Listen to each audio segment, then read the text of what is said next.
अब आप गिरवा चौक से सीधे कस्बा जाएंगे। डकैता का पुल रुका हुआ था, फुलकट्टा का पुल रुका हुआ था, हमने दोनों का निर्माण कराया। खुद जोरदार लड़ाई लड़कर रसेली के पुल का काम शुरू कराया। रसेली के पुल का काम चालू नहीं हो रहा था तो बैरिस्टर असदुद्दीन अवैसी को वहां लाकर सरकार पर दबाव बनाया। आगे चलिए, बम्माधार का जो पुल रुका हुआ था उसका भी टेंडर हो गया है। दबंग हम तो लड़ते हैं कि काम हो, कुछ दबंग लोग हैं कि ठेकेदार से उसको इनाम मिले, इनाम न मिला तो गिट्टी बालू भी वहां का चौड़ा लिया। अल्हम्दुलिल्लाह मैंने वहां का भी काम पूरा कर दिया है। अब आपका पूर्णिया ही आसान सिर्फ नहीं हुआ, बल्कि इस इलाके में जब अब रौटा से गाड़ियां जाएंगी, कहीं बिशनपुर में रुकेगी, कहीं बरबट्टा में, कहीं गिरिया में रुकेगी और इस इलाके का कारोबार बढ़ेगा। बेटियां स्कूल और कॉलेज आसानी से जाएंगी, बीमार हॉस्पिटल जाएगा और किसानों का सामान मंडी तक पहुंचेगा। यही नहीं, बरबट्टा हाई स्कूल के यहाँ में 100 मुस्लिम लड़के और 100 मुस्लिम लड़कियों का फ्री इंटरमीडिएट तक का स्कूल सैंक्शन करवा दिया, जो बिहार सरकार से मंजूरी मिल गई है और केंद्र में गई है। पूरब के क्षेत्र में महानंदा जैसी विशाल नदी पर 2 अरब रुपए से एक लंबा पुल बनाया, जिसकी लंबाई 1 किलोमीटर से ज्यादा है। मेरे भाई, मैं इन लोगों को कहता हूं कि आप में से कोई भी विधायक बता दो कि 50 करोड़ रुपए का भी कोई एक योजना सैंक्शन करा सके हो। अख्तर उल ईमान ने 200 करोड़ का करके दिखाया।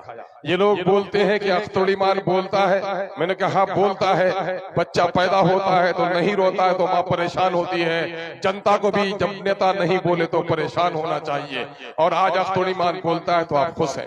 मैं आपको बता दूं, पिछले 5 सालों में जो तरक्की का काम हुआ है, अगर पिछले 35 सालों में यह काम होता तो अमोर वैसा की यह दुर्गत नहीं होती। पिछले 5 सालों में सदन के अंदर में मैंने जितना आपकी समस्याओं को, बिहार के मुसलमानों के, दलितों के, मजलूमों के, शोषितों और पीड़ितों की आवाज हमने उठाई है, तो ये 35 साल उनका कार्यकाल मेरे 5 साल का मुकाबला नहीं कर सकता है।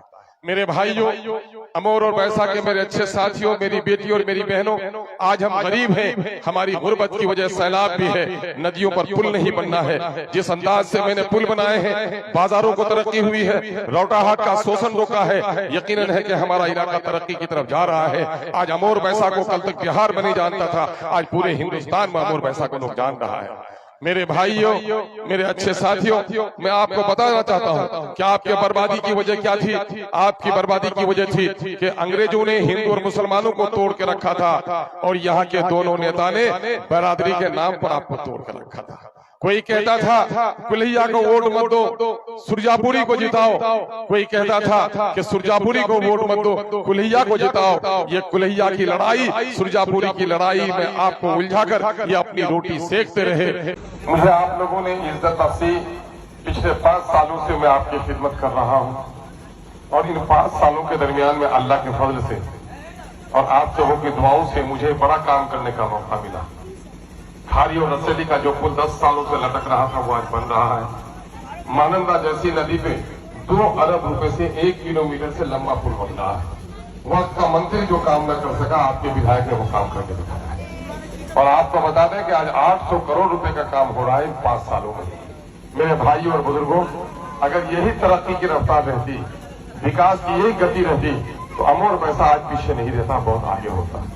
आप लोग गवाह होंगे, आपके पॉकेट का मोबाइल गवाह है कि इन 5 सालों में मैंने असेंबली में अमोर वैसा के जन जन कंकर का मामला, सड़कों का मामला, हॉस्पिटल का मामला, स्कूल का मामला, नदी के कटाव का मामला मैंने जोरदार तरीके से उठाया है।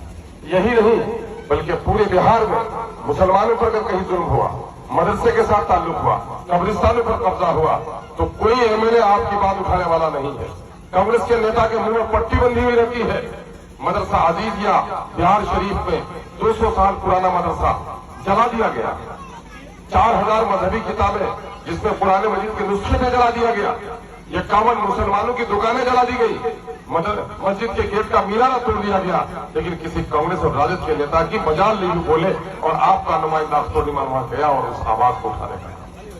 मेरे भाइयों, गुलनाज राम की एक बेटी, आपकी 18 साल की उम्मत की बेटी, गैर शादी करना चाहा, लड़की तैयार न हुई, जलाकर मार डाला गया। 32 साल सरोवर समस्तीपुर में 2 बच्चे की मां है, दिन के 8 बजे जलाकर मारा गया।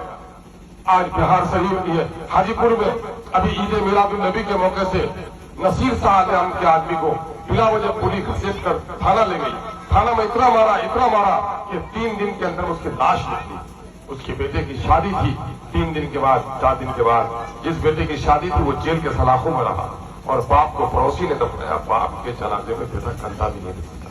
ये जुल्म जो मुल्क में हो रहा है, सिवाय एमआईएम के कोई जल्दी बोलने के तैयार नहीं है। मेरे भाई, आप मुबारकबाद के मुस्तहिक है कि आपने हमें साथ दिया। आज बिहार के मजलूम मुसलमानों की आवाज बना हुआ। आज तीर वाले जो आए हैं या ये हाथ वाले आए हैं, इनके हाथ टूट चुके हैं। जिस मल्ला का हाथ टूट जाए वो कश्ती चला सकता है। जिस इमाम की आवाज बैठ जाए क्या वो नमाज पढ़ा सकता है? जो नेता चल नहीं सके, बोल नहीं सके, क्या असेंबली में जा सकता है? तो उसको वोट मत दीजिएगा। उसको वोट देना अपनी नस्लों के साथ नाइंसाफी होगी।